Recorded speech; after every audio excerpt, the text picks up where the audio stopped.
Okay, take a look at this chart behind me. The results don't look good, right? I mean, anytime something goes way down, it ain't good. These numbers highlight national math and reading scores for students in 3rd through 8th grade. It tracks from 2003 until 2024, and it shows that test scores are still getting a failing grade. Just today, in fact, the Education Recovery Scorecard shows American students are half a grade level behind pre-pandemic levels in both math and reading.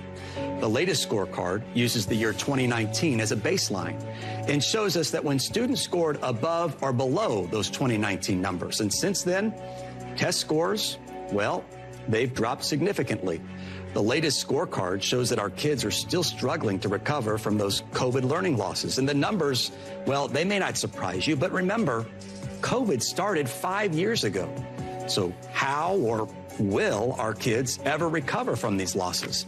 Let's unpack this now with math high school teacher Marquise Bryant and Erika Sanzi. She's a former educator and director of outreach at Parents Defending Education. Marquise, I want to start with you. So tell me, sir, what are you noticing in your classes right now? I'm noticing that the language barrier, because I teach math, so I'm noticing that the language barrier it's very, very, very wide. It's almost like teaching a foreign language every day. It's kind of hard to get them to the math that they can't even get past the words. So they don't know that, ascend means go up, descend means go down.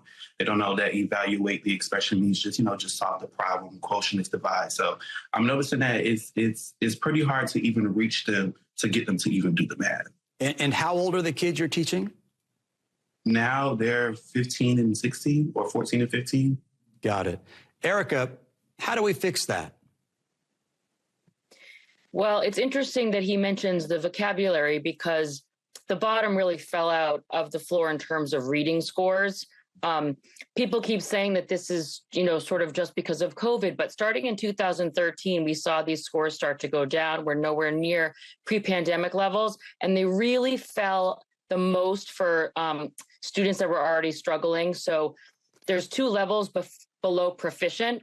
There's basic and then there's below basic. And we have more students falling into that below basic category than ever, which in part explains why, the math teacher that's on with me is seeing students really struggling with basic language and words as it relates to math. Marquise, when you're up there at the blackboard and you're trying to help your students understand these concepts and they can't get past the vocabulary, what do you do?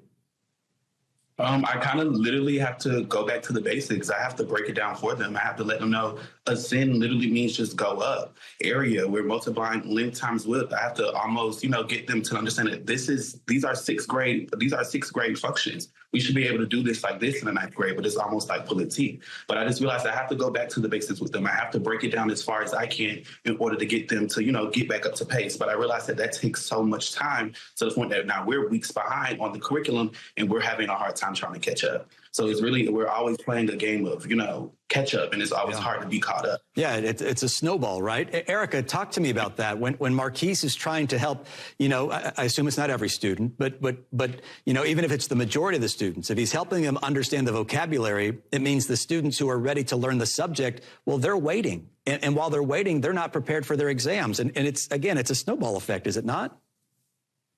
That's correct. And it has put teachers in an impossible situation because there's no way to differentiate between students that are really ready for harder work and students who, to his point, lack the basic skills from, several grades prior. He's talking about 6th grade work, and he's dealing with high school students. So one thing that I would say for sure is that, and again, I think that this literacy and numeracy is very linked, but the whole get back to the basics, it's so cliche, but it's also true. I think that in many cases, schools have taken their eye off the ball a bit in focusing and shifting their priorities to things that really mean, and I guess we could argue maybe if you had the literacy and the numeracy down pat, you'd have time for that. But at the moment where we really are in a crisis, and again, like these scores are lower than they were when this test was first given in 1992. So we're talking about decades of now moving in the wrong direction. Yeah. And it is a 5-alarm fire. And I certainly empathize as he's trying to teach math because the bottom really has fallen out for far too many students, and we've got to change course. All right. Well, thank you, Marquise and Erika. We do appreciate the way that you pour into our kids. We can't afford to give up, right? I mean, they need you. They need other teachers challenging them, but perhaps even more importantly, just encouraging them. So I'm sure, Marquise, it's frustrating while you're sitting there, but you're pouring into them, and it is doing good. I'm doing the best that I can. I know you are, sir. I know you are, and we do appreciate it.